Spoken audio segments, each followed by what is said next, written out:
आज बहू बदनाम है, बेटा बदनाम है, किस लिए? लोभ के कारण। माता पिता को दुदकार देते हैं, फटकार देते हैं, डांट देते हैं, घर के बाहर पटक देते हैं। काय का कारण है ये लोभ का कारण है। बहू बेटे में लोभ आ गया है कि कौन करेगा इसकी सेवा, कौन करेगा, क्या है हमारा काम धाम नौकरी ये वो। और ऐसे ही माता पिता में लोभ आ जाता है बच्चों के बारे में, इसीलिए उनकी भी नाव डूब रही है बुढ़ापे में। अत्यधिक मोह लगा लेते बच्चों से। मैंने फिर कहा गुरु गोविंद को ही सीने से लगा के रखो, बाकी सबको व्यवहार में रखो, काम बनेंगे, मजा आएगा जीने में। एक से भी नफरत करो ही मत, नफरत मत करो, सबका सपोर्ट करो, सबका सहयोग करो, पर दिल से लगाकर दो ही को रखो। सीने से चुपकाकर जो बच्चों को घूम रहे हैं वही पिट रहे हैं। आज नहीं कल, कल नहीं परसों 90% यही हो रहा है। 10% ऐसा है कि जिनके बच्चे एहसान का बदला चुका रहे हैं। मम्मी को मम्मी कहते हैं, मरते समय तक पिताजी को पिताजी कहते हैं, खाना पीना भोजन उनकी इच्छाओं का ख्याल रखते हैं, वो 10% है। 90% ऐसे हैं जिनको अपनी इच्छा के अलावा किसी की पड़ी, किसी की नहीं पड़ी है घर में, बस मेरा मेरा अपना अपना सोच रहे सब। हे राजा परीक्षित, दूसरी भक्ति भगवान की कथा है और पहली भक्ति भगवान की क्या है? प्रथम भगत संतन करे संगा। हो लोगों को संग भाग्य से मिल भी गया है संतों का, पर तुच्छ मुच्छ जीवन के लिए संतों का संग छोड़ के भंगियों का, माफ करना, जिनकी मति भंग हो गई है, जिनका चित्त भंग हो गया है, जिनका जीवन भंग हो गया है। दुहितम कर्मम विभूषितम योगक्षेमो न कल्पताम। अक्षय फल प्राप्त हो उसके लिए क्या करें? तो परीक्षित महाराज को कह रहे हैं कि आइए और कथा श्रवण करो। तो संसार के निर्माण की कथा श्रवण कराई और ये बता दिया कि कारण क्या है। तो कारण अनेक बताते, मुख्य कारण पर फोकस किया। तो मुख्य कारण व्यक्ति का, जीव का कर्म फल ही बताया कि भगवान ने यह संसार जो रचा है ये जीव के कल्याण के लिए रचा है, इसमें ही जीव का भला है। अगर संसार ना हो तो जीव कभी अपने कल्याण के लिए फल भोग ही नहीं सकता है, और उसके साथ हमेशा कर्म फल लदे ही रहेंगे, लदे ही रहेंगे। तो जीव के कर्म फल समाप्त हो तब उसे मुक्ति प्राप्त होती है, उसके लिए संसार बहुत जरूरी है। तो भगवान को संसार खुद के लिए नहीं चाहिए। भावांत युक्तम तदरूप जाताम। आवश्यकता है कि अपने कर्म का और संसार में आने का पूर्ण लाभ प्राप्त करो। श्रीमद् भागवत सीधा सीधा समझा रही है कि संसार फंसने के लिए नहीं है, संसार उलझन से निकलने के लिए है। देखिए, जो सांकर किसी को बांधने के काम आती है वही सांकर बचाने के काम भी आती है। जो रस्सी किसी को बांधने के काम आती है वो बचाने के भी, चढ़ाने के भी। हाँ, लोग कुआं में जाते हैं, कुआं में कूदते हैं, काम करते हैं, मोटर पानी निकालते हैं, पंप लगाते हैं, काहे का प्रयोग करते हैं? रस्सी का प्रयोग करते हैं, उससे उतरते हैं, उससे ही चढ़ते हैं। पर गाय को, भैंस को, आदि आदि को बांधने का काम भी रस्सी से, सांकर से। तो एक चीज का एक अर्थ करोगे तो हमेशा अनर्थ होगा। संसार का केवल एक ही अर्थ नहीं है कि संसार भव सागर है, संसार भव बंधन है, केवल इतना ही नहीं। संसार झूठा है, इतना ही नहीं। क्योंकि कथा प्रारंभ जब हुई, प्रवचन प्रारंभ किया, तो मैंने भी संसार को झूठा ही स्वरूप बताया, फरेबी बताया, कपटी छलिया बताया। क्यों? ये किसके लिए? फिर मैंने उसका भी उदाहरण दिया, ये सब हमारी वजह से हुआ ऐसा। फिर मैंने कहा कि परिक्रमा को 4 बार झाड़ू लगता है पर गंदा कम नहीं होता, फिर भी जैसा का तैसा। क्यों? आगे झाड़ू मारते जा रहे हैं और पीछे से लोग गुटखा तमाकू की पुड़िया फेंकते। 100 मीटर भी झाड़ू वाला आगे नहीं बढ़ा है तब तक फिर गंदा, फिर गंदा, फिर गंदा। तो इसमें झाड़ू लगाने वालों की और मार्ग बनाने वालों की कहाँ गलती है? ये तो यूज करने वालों की गलती है। कोई समझे मंदिर संसार को, कि कोई समझे मंदिर, कोई समझे जेल।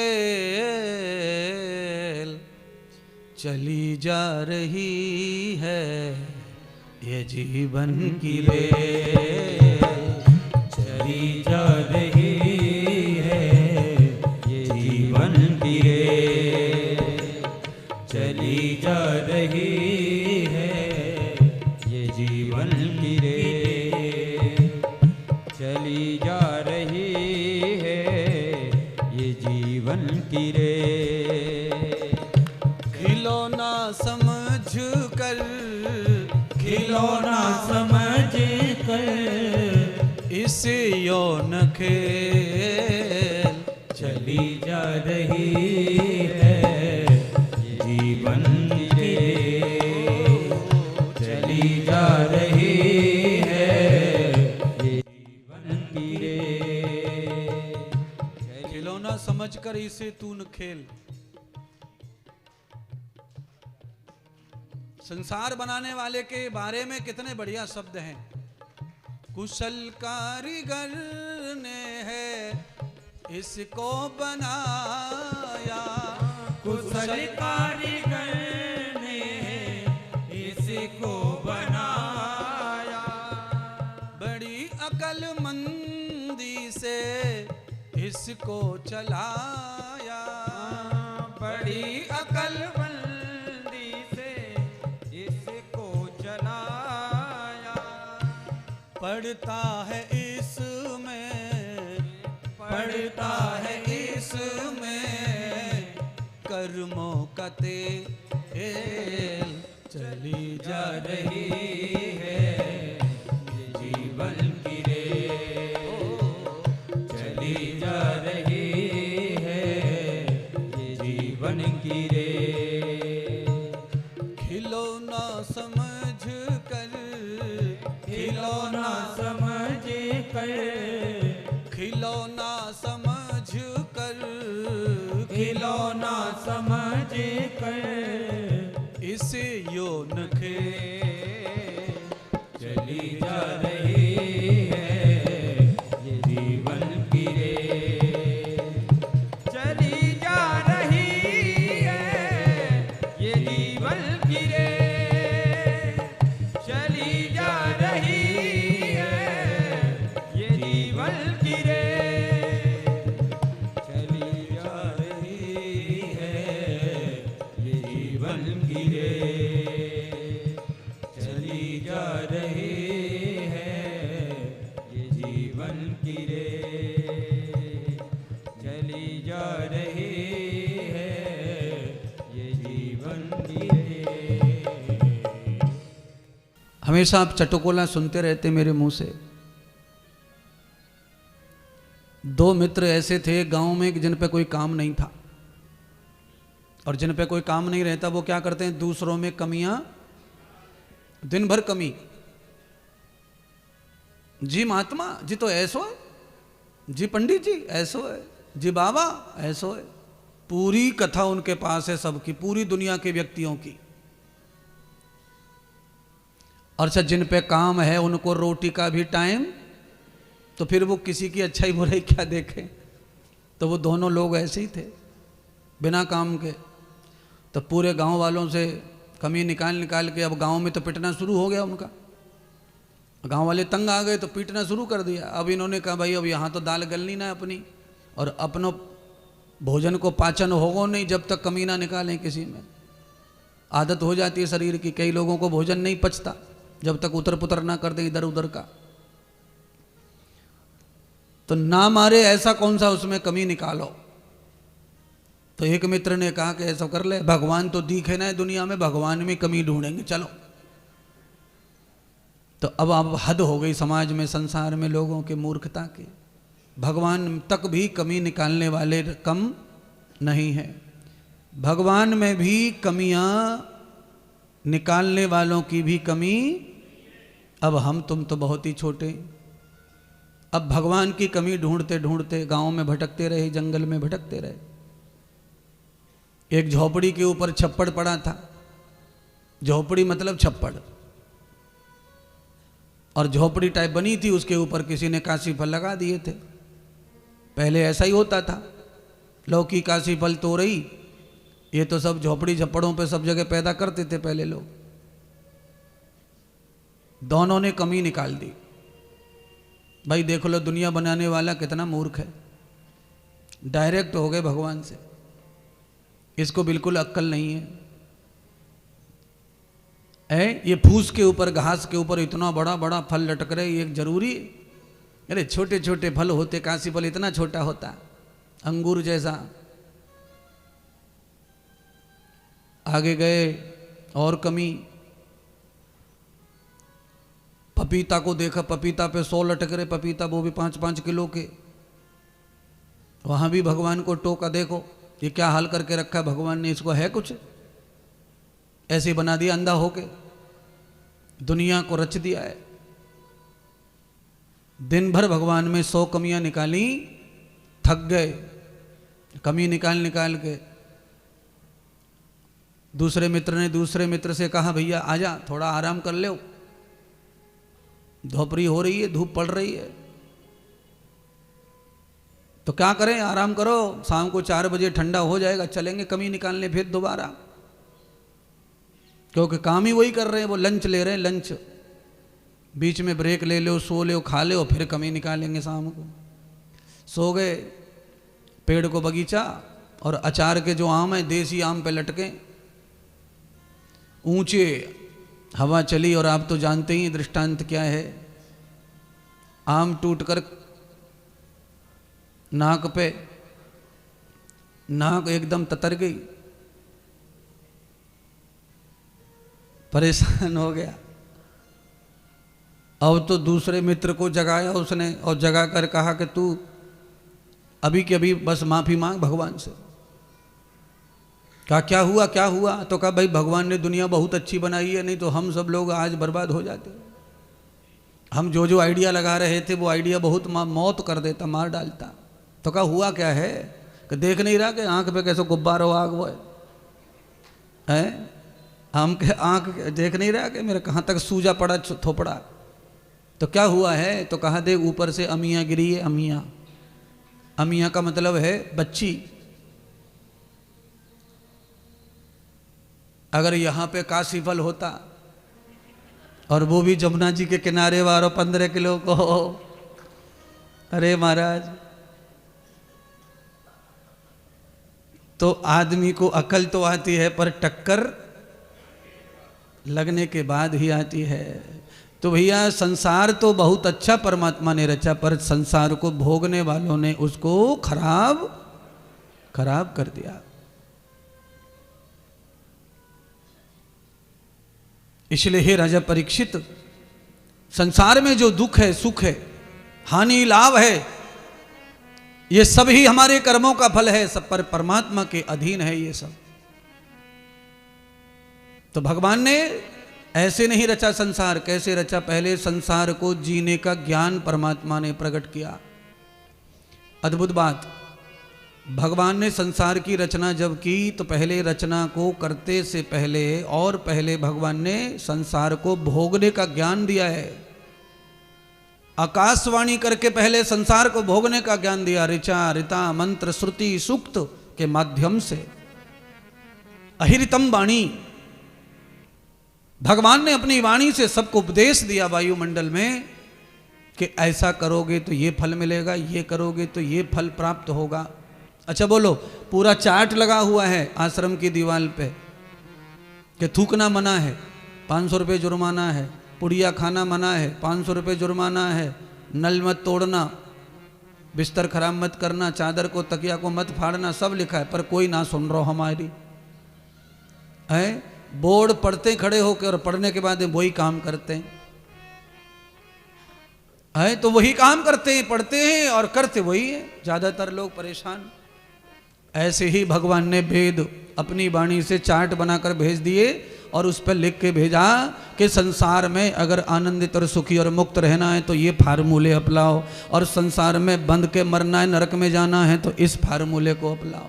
तो अब इसमें भगवान ने किसी को कहाँ कुछ बंधन में डाला, भगवान ने स्वतंत्रता करता स्वतंत्र जीव को कर दिया और फार्मूला बनाकर, चार्ट बनाकर वेदों में भेज दिया कि यह कर्म का ये फल, ये कर्म का ये फल, तुमको जो अच्छा लगे करो। मनुष्य ने क्या चॉइस किया है? वही 10% मनुष्य है संसार में पूरे में जो भगवान के अच्छे कर्मों को पढ़ रहे हैं चार्ट में और अच्छे कर्म कर रहे हैं बंधन से मुक्त होने के। बाकी 90% जनसंख्या दुनिया की बंधन के ही चार्ट को पढ़ रही है। बंधन, अच्छा बोलो, आप स्टेशन जाएंगे, एयरपोर्ट जाएंगे, कहीं भी जाएंगे, आपको बाथरूम लगाएं, उस समय आप भोजनालय का चार्ट पढ़ेंगे? बोलो। अच्छा, बाथरूम लग रहा हो तो हम एयरपोर्ट पे क्या ढूंढेंगे? किधर लिख रहा है, कहाँ है वो? और भूख लग रही हो तो कैंटीन किधर है, भोजनालय किधर है? तो बस जो जैसा सोचता है, जैसा जिसकी चॉइस है वैसा ढूंढ रहा है, वही संसार है। परमात्मा ने, महर्षि पाणिनि ने भी लिखा है सूत्र में, अष्टाध्यायी में, स्वतंत्रता कर्ता, प्रथम पाद का ही ये सूत्र है। स्वतंत्रता कर्ता, कर्ता माने कर्म करने वाला जो जीव है वो पूर्णतः स्वतंत्र है। पर उसका दूसरा परिणाम क्या है? स्वतंत्रता का दूसरा परिणाम है भोक्ताम परतंत्र युक्त। भोग उसका परतंत्र है, अपनी इच्छा से कर्म का भोग कोई भोग सकता, वो भगवान की इच्छा से ही भोगना पड़ेगा। करने में स्वतंत्र है पर भोगने में परतंत्र है, मजबूर है, अधीन है। तो इसीलिए मेरी इच्छा ऐसी है कि कर्म करते समय ही आदमी को मजबूर, अधीन रहना चाहिए। स्वतंत्र होकर कर्म मत करो, नहीं तो बंधन कारक कर्म ही होंगे ज्यादा। और जो आदमी बंधन में बैठ के कर्म करता है वो मुक्ति के कर्म ज्यादा करता है, बंधन के कर्म कम करता है। माता पिता घर में हों, साथ में हों, तो आप सब जानते हैं बच्चे जो हैं फोन फिर गलत बात नहीं करते।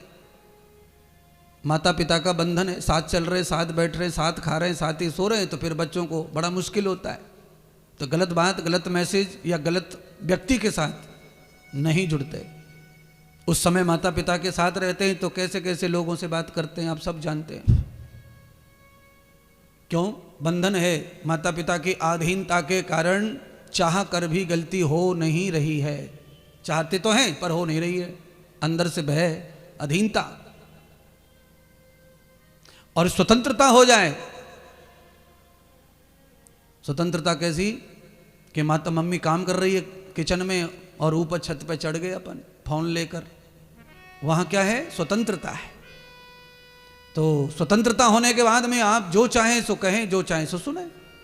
फिर उसका कारण परिणाम क्या है? तो उसका परिणाम बंधन है, उसका परिणाम गर्त है, उसका परिणाम दुख है, उसका परिणाम तुम्हारे अधीन नहीं है, वो भगवान के अधीन है। अब क्या क्या रिजल्ट आएंगे वो बाद में पता चलेगा।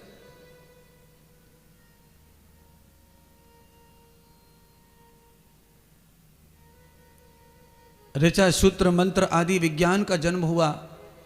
ब्रह्मा जी को आदेश दिया गया कि सृष्टि करो और सृष्टि में जीवों का रचन करो।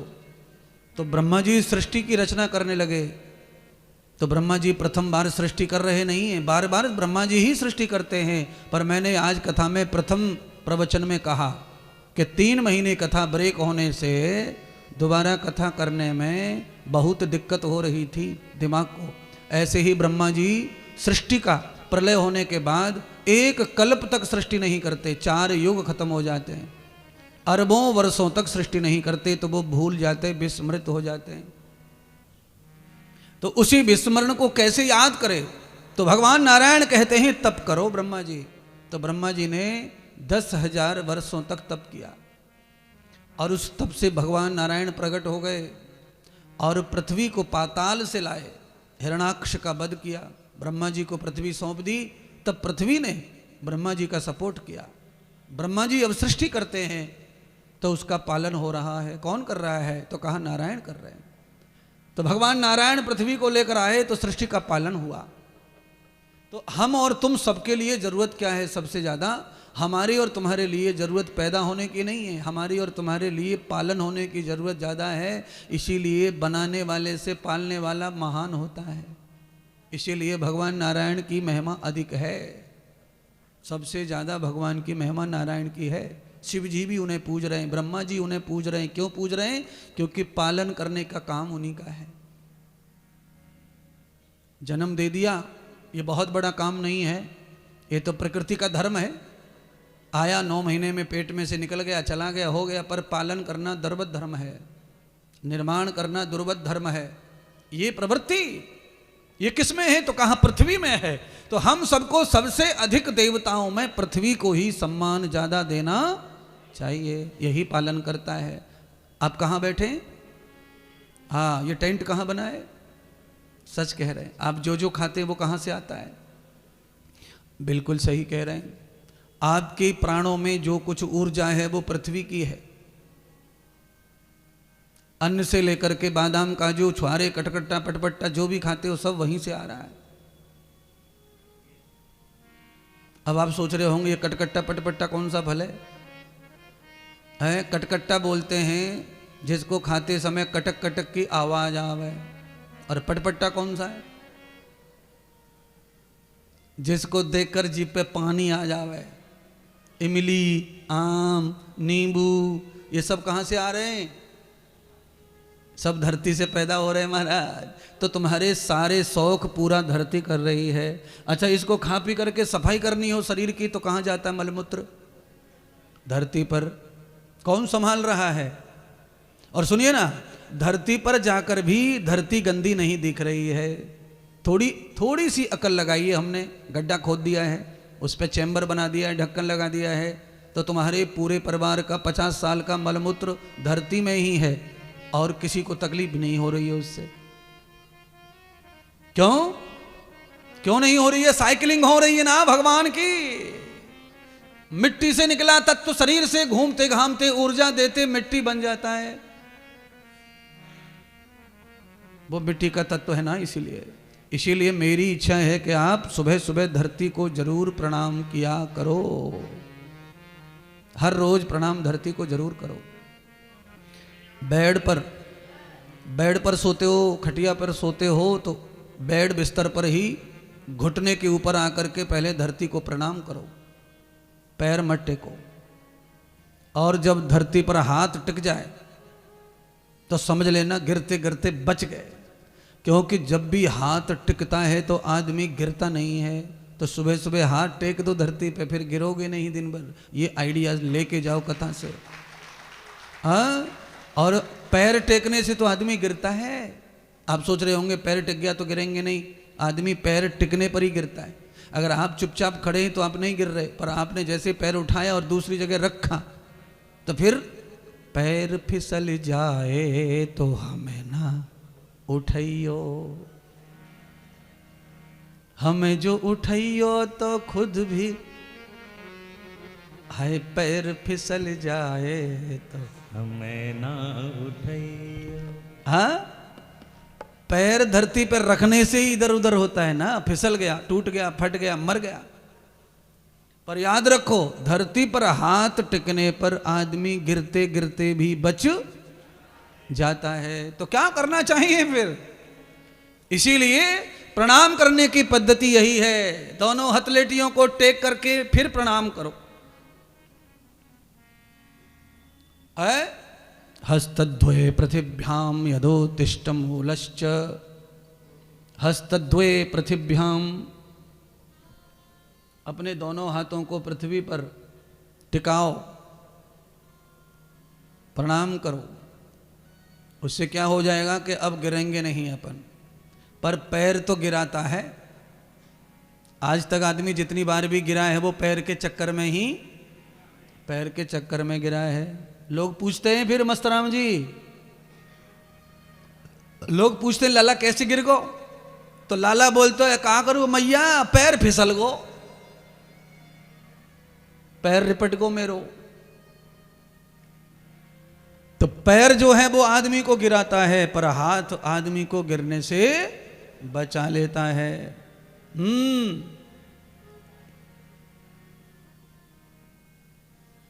तो अब कथा को आगे बढ़ा दें सरलता से। ब्रह्मा जी के घर में श्रुति स्मृति आदि सब प्रकट हो गई। ज्ञान लेकर, विवेक लेकर, वैराग्य लेकर, त्याग और विज्ञान लेकर पृथ्वी आ गई पालन करने के लिए। हिरणाक्ष जो बुराई थी सृष्टि की, पृथ्वी के ऊपर जो भयंकर पाप था, उसे भगवान नारायण ने नष्ट कर दिया, हिरणाक्ष को। हिरण अक्ष, हिरण माने अंदर जो समाया हुआ पाप है वो हिरणाक्ष है, हिरण अक्ष। इसलिए एक मंत्र भी है, हिरण गर्भम समवर्तताग्रे, ऐसे ही नाम है हिरणाक्ष। पृथ्वी के सारे भूमंडल पर, पृथ्वी के भोग पर उसने पाप जमा कर दिया था, पाताल में ले गया था उसको। तो पाताल दो प्रकार का है, एक है रसातल और एक है पाताल। दोनों समान ही हैं और दोनों की जगह वही है। तो पाप आदमी को रसातल में ले जाता है। स्वतल, वितल, रसातल, पाताल, ये धरती के नीचे होते हैं। वहाँ पर भी जीव रहते हैं, पर कौन से जीव रहते हैं वहाँ पर? जिनके 15 पैर, 20 पैर, 40 पैर और 100 पैर भी होते हैं, फिर भी सफर कर पाते। तो पैर से ज्यादा हाथ की वैल्यू है। और पूरी सृष्टि में 84 लाख योनियों में हाथ खाली मनुष्य के पास है और किसी के पास हाथ नहीं है। क्यों नहीं है? क्यों नहीं है? क्योंकि कर्म खोटा किया। जब कर्म खोटा हो जाता है तो हाथ रहते नहीं है। तो अब बोलो, तुम्हें गर्व होना चाहिए ना अपने ऊपर, है? पर तुम्हें गर्व है तो किस बात का है? मकान पर टाइल्स अच्छे लग गए, गर्व होए होए होए होए होए होए होए, है? लाला कार खरीद लायो, होए होए होए होए, मोहल्ले में एकदम अकड़ के चल रही है मम्मी, कार आ गई है, टाइल्स लगा दी है घर में, काम वाली आती है, झाड़ू पोछा करती है, सोफा पे बैठ के टांग पे टांग धर के चाय पी रही है सेठानी, मालकिन जी, काम वाली काम कर रही है, इतने में फटी जा रही हैं, पता नहीं क्या पा लिया। इसीलिए काम वाली तुम्हारे घर में आ रही है, तुम बैठ के खा रही हो, इस बात का गर्व मत करो। क्योंकि गोस्वामी कहते हैं कि अंत में यह भी दुखदाई है, यह भी अच्छा नहीं है। अंत में इसके परिणाम समाप्त हो जाएंगे। तो सुखदाई क्या है? सुखदाई मनुष्य बनना ही सबसे बड़ा भाग्य और पुण्य का विषय है। आपको हाथ मिले हैं, और हाथ मिले हैं तो क्या करें फिर? क्या करें बताओ? हाथ मिले हैं तो तालियां बजाओ,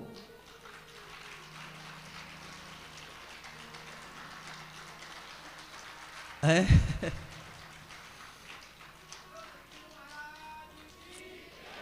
कि तालियां बजाओ हनुमान के लिए। हाथ मिले तो अच्छा बोलो, तुम अगर भाग्य से मानो तुम देवता का शरीर भी तुम्हें प्राप्त हो जाता, मानो गैया बन जाती तुम, गैया, तो गैया के सामने अगर मैं ये गीत गाता तो वो कहाँ करती कहाँ ना करती भगवान जाने, है? हनुमान जी के लिए तालियां क्यों बजाओ? श्याम के लिए, राम के लिए तालियां क्यों बजाओ? श्री राधा जी के लिए तालियां क्यों बजाओ? क्योंकि उनके लिए अगर कोई हर्षित हो सकता है, आनंदित हो सकता है, प्रफुल्लित हो सकता है, दीवाना हो सकता है, तो वो नर नारी हैं। आप ही मानव ही शरीर ऐसा है जो देवताओं के लिए हर्षित होता है, आनंदित होता है, आकर्षित होता है और उनको प्रसन्न करने में कोई कसर नहीं छोड़ता है। बाकी 84 लाख योनियों में कोई देवताओं के लिए कुछ ऐसा काम नहीं कर से जो हर्षित हो जाए भगवान, है? अकम अकम। हनुमान जी के लिए तालियां इसलिए बजनी चाहिए क्योंकि 22 जनवरी को अयोध्या में राम जी प्रकट हो गए। क अब काशी में भी आ गया फैसला, काशी में फैसला आ गया ज्ञान वापी का। भगवान शंकर का भी परिसर पूरा का पूरा शंकर को प्राप्त होगा। और मां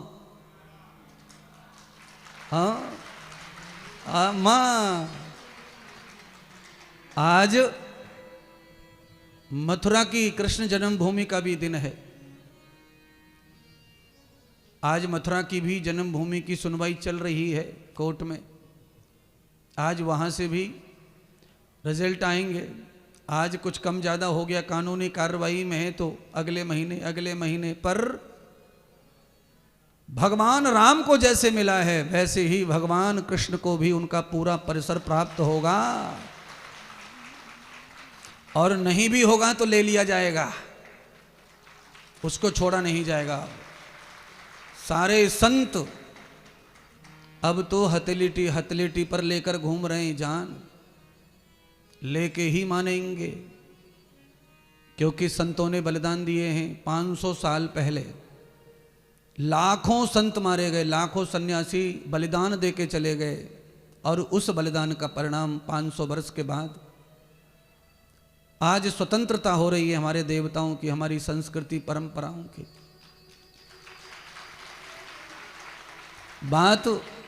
बात कोई संस्कृति या बात कोई हिंदू धर्म की नहीं है, बात है हमारे पूर्वजों की। हमारे पूर्वजों का कोई नामो निशान मिटाना चाहे वो बर्दाश्त कैसे होगा। पर बात वही है कि सत्ता के साथ में सब चलता है। आज भगवान की अयोध्या नरेश श्री राम जी की सत्ता है तो सब कुछ उत्तम हो रहा है। तो आप सब इसी बात के लिए हाथ भगवान ने तुमको दिए हैं।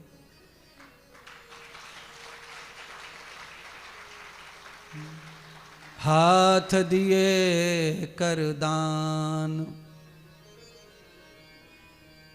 हाथों से हमेशा दान करते रहो। तालियां बजाना भी दान ही है। कीर्तन, तालियों के बगैर कीर्तन अधूरा ही है। और तालियां जो हैं वो प्रशंसा, स्तुति, उत्साह में बजाई जाती है। तो अब इससे बड़ा उत्साह हिंदुओं के क्या है? हिंदू में सबसे बड़ा उत्साह है भगवान राम जिस महल में पैदा हुए वही महल बना दिया भक्तों ने। उस महल में राम फिर पुनः स्थापित हो गए और वही महल अब काशी में निर्माण हो चुका है। एक छोटा सा कोना बचा है, उसमें निर्माण होगा ही होगा। और यहाँ भगवान जो कृष्ण है वहाँ पर भी एक बड़ा सा कोना है, उस कोने पर भी भगवान श्री कृष्ण का दरवाजा होगा महल का, क्योंकि वही हक है उनका, वही उससे ही ये संसार चलेगा। क्योंकि जगह तो 3 ही मांगी हैं, बाकी सब आनंद से, सब संस्कृति, सब देवता आनंद से रहें। जिन्हें आक्रांताओं ने हमारी जगह छिनाई, हम तो वही मांग रहे हैं, बाकी तो हमने सब दे के ही रखा है। क्योंकि सारी भूमि पर सबका अधिकार है, भगवान की भूमि है, भगवान का अधिकार है, भगवान के सब लोग हैं, चाहे वो कोई भी समाज का हो, धर्म का हो, संस्कृति का हो, सबको इस दुनिया पर रहना है, सबको अपनी अपनी तरीके से भगवान को पूजना है, पूजें। पर जिसकी है जगह उसको जरूर दे। उससे क्या होगा? भाईचारा भी बचेगा, अपनत्व भी बचेगा। और राम, श्याम और शिव यही सबके कल्याण करता है, पूर्व से प्रोसेस से यही सबका कल्याण करेंगे। हमारे जैसे, देखिए हमारे जैसे फरिश्ते आए और गए, और ऐसे ही वो लोग हैं जिन्होंने धर्म बनाए, संस्कृतियां बनाई, पूजा पाठ बदले अलग अलग, वो सब हमारे तुम्हारे जैसे ही हैं। हमारे हिंदू धर्म में ही देख लो आप, कितने सारे संप्रदाय हैं। हिंदू होके भी संप्रदाय कितने हैं। तो संप्रदाय एक ही धर्म में इतने हो सकते हैं, तो फिर धर्म कितने सारी संस्कृतियां नहीं हो सकती? हो सकती हैं आराम से। फिर कोई शक नहीं और कोई चिंता और कोई टेंशन और कोई चिढ़ने की जरूरत नहीं है। हमारे हिंदू धर्म में अनेक प्रकार के टीके तिलक हैं। धर्म एक है तो तिलक एक ही होना चाहिए, बहुत अच्छा रहता, पहचान अच्छी होती। पर अनेक प्रकार के चिन्ह हैं हमारे हिंदू धर्म में तिलक के रूप में। ये सब एक तरह का बंटवारा ही है। और अपने अपने संप्रदाय को बचाने में पुरजोर जोर लगाते हैं। सनातन को, संस्कृति को, हिंदुत्व को बचाना चाहिए, संस्कृति में आर्यत्व को बचाना चाहिए, सनातनत्व को बचाना चाहिए। छोटे छोटे संप्रदाय छोटी छोटी चीज़ों में उलझ के रह जा रहे हैं। अब राम जी का मंदिर आया, अति खुशी है, पर राम जी के मंदिर पर संतों में विवाद है आपस में, ये बड़ा दुख है, ये बहुत कष्ट है। और इस विवाद का कारण क्या है? इस विवाद का कारण है अलग अलग चिन्ह, तिलक, माथे पर श्रृंगार, भगवान को मानने के तरीके अलग अलग हैं और इसीलिए विवाद है। पर ये अपवाद हैं, विवाद कभी समाप्त नहीं होते सृष्टि के। इसीलिए हम और तुमको क्या करना चाहिए कि भगवान राम का जैसा स्वरूप है वैसा कृष्ण जी का भी जल्दी हो जाए, ऐसी प्रार्थना भगवान से ही करो। समय आए भगवान जल्दी से आप अपने रूप को विराट करो, क्योंकि हमारे लिए चाहे राम कहो कृष्ण कहो, दोनों का मतलब एक ही है। चाहे राम कहो चाहे कृष्ण कहो, दोनों का मतलब एक ही है। चाहे राम कहो चाहे कृष्ण कहो, दोनों का मतलब एक ही है। दोनों का मतलब एक ही है, दोनों का मतलब एक ही है। दोनों का मतलब एक ही है। दोनों का मतलब एक ही है। चाहे राम कहो चाहे कृष्ण कहो, दोनों का मतलब एक ही है। चाहे राम कहो चाहे कृष्ण कहो, दोनों का मतलब एक ही है।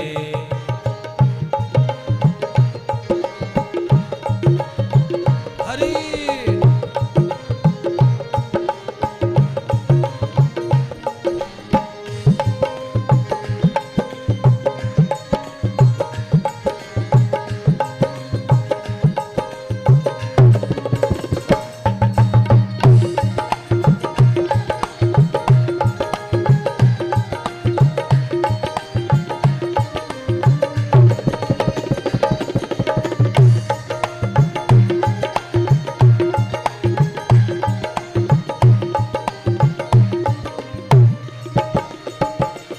श्री राम के हाथ में धनुष बाण और श्याम के हाथ मुरलिया है।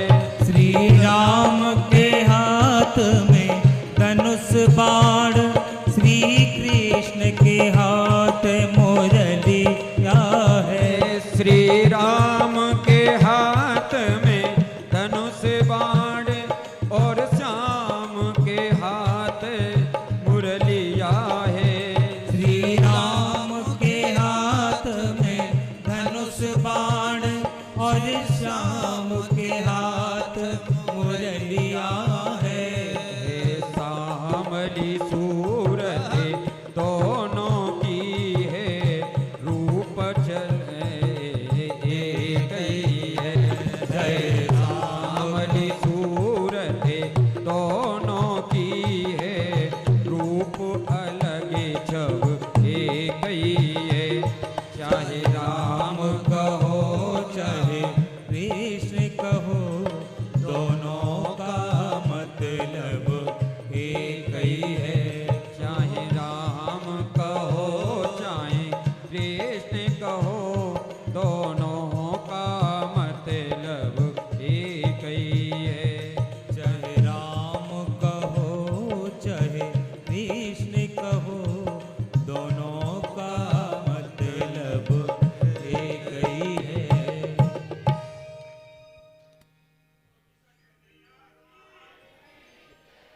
इसीलिए इसीलिए हमको कृष्ण जन्मभूमि भी उतनी जरूरी है जितनी राम जन्मभूमि थी। हम तो हमारे दोनों समान हैं। अगर वो मर्यादा अवतार लेकर आए हैं तो ये रस प्रेम अवतार लेकर आए हैं। हमारे तो दोनों ही देवता प्रेम और मर्यादा का पाठ पढ़ाते हैं। प्रेम और मर्यादा तोड़ने वाले आक्रांताओं ने हमारे देवताओं को खंड खंड किया, पर हमारे देवताओं ने अपना संयम नहीं तोड़ा। इसीलिए संतोषी सदा, आज वो संतोष का फल है कि श्री राम मंदिर बनकर तैयार हो गया। लाभ प्राप्त हो रहा है लाखों लोगों को। काशी का सारे के सारे, एक नहीं महाराज, 28, 30, 35, 37 इतने सारे सबूत तय खाने में से निकला है खोद खोद करके। क्यों? खुशबू आ नहीं सकती कभी कागज के फूलों से, और सच्चाई छुप नहीं सकती कभी झूठे उसूलों से। तो आप कितना भी लीपा पोती कर दो खंबे की दीवार की, पर कहां ले जाएंगे सच्चाई को? ब्रह्मा जी के यहां श्रुति स्मृति के बाद में आकृति देवहूति प्रसूति कन्याओं का जन्म हुआ। प्रियव्रत उतानपाद जी का भी जन्म हुआ। ऐसे ही ब्रह्मा जी कि 27 जो है मनुष्य मानव के अमैथुनी रचना करके ब्रह्मा जी ने इन 27 मनुओं के माध्यम से पूरी सृष्टि को मनुष्य धर्म दिया। सब तपस्या करने गए, लौट कर आए तो प्रथम मनु, जिन्हें हम वैवस्वत मनु कहते हैं, उनके माध्यम से श्री सतरूपा जी का सपोर्ट लेकर आकृति प्रसूति देवहूति और प्रियव्रत उतानपाद ऐसे बालक हुए। सभी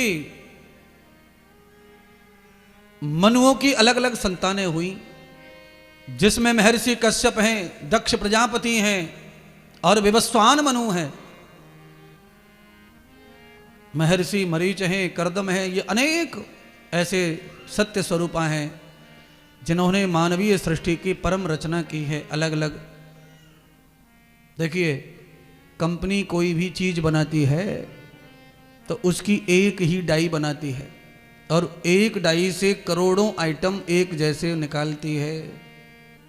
पर भगवान कितने अद्भुत कलाकार हैं कि भगवान ने एक डाई से एक ही जीव बनाया है, दूसरा बनाया नहीं है, दूसरे के लिए दूसरी डाई।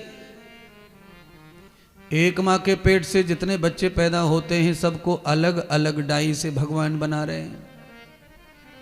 सेम टू सेम दूसरा मॉडल दुनिया में है ही नहीं भगवान का, एक मॉडल टू एक। हम और आप कुछ भी एक जैसा कुछ नहीं कर सकते। कोई आदमी वृंदावन में कितने लोग माला बनाते हैं तुलसी की, पर सारे के सारी मालाएं कितनी भी मेहनत करके मन का एक जैसा नहीं बना सकते।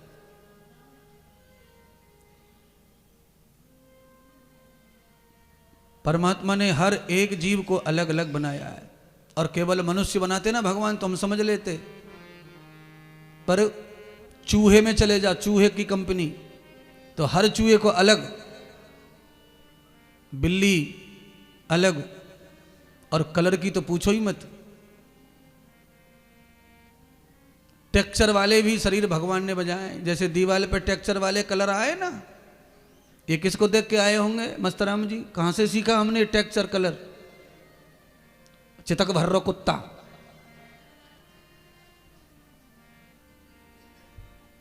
बिल्ली कुत्ते, गाय के बछड़े, तो परमात्मा ने वहीं से सतरंगी कलर भेजा चटके डाल डाल के, तो लोगों ने नकल कर ली, गाय भैंस कुत्ते बिल्ली के अपनी दीवार पे चटके मार दिए।